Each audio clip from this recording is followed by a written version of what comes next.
Kasus bom bunuh diri di Gereja Katedral Makassar, diduga rumah pelaku digeledah tim Gegana. Update kasus bom bunuh diri di Gereja Katedral Jalan Kajau Lalido, Kecamatan Ujung Pandang yang terjadi pada Minggu 28 Maret 2021.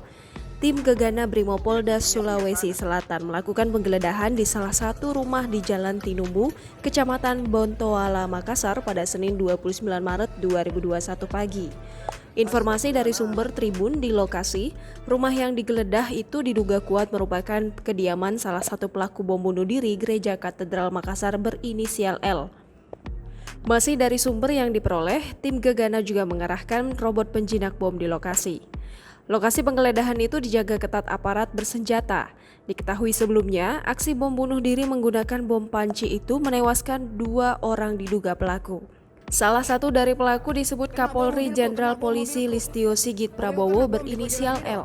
Selain itu, bom bunuh diri tersebut juga melukai 19 orang termasuk petugas dan jemaat gereja. Densus 88 anti teror bekerja gesit mengungkap jaringan pelaku bom bunuh diri di Gereja Katedral Jalan Kajau Lalido, Kecamatan Ujung Pandang, Kota Makassar, Sulawesi Selatan. Salah satu pelaku yang meninggal adalah L.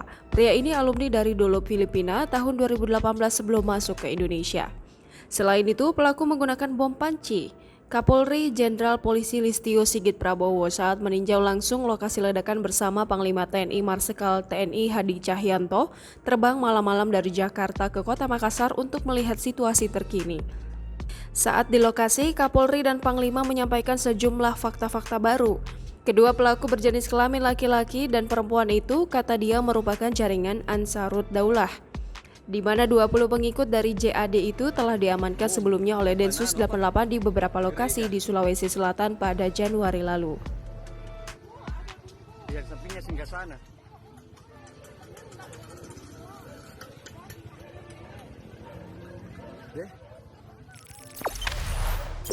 Jangan lupa subscribe, share, komen, dan like ya.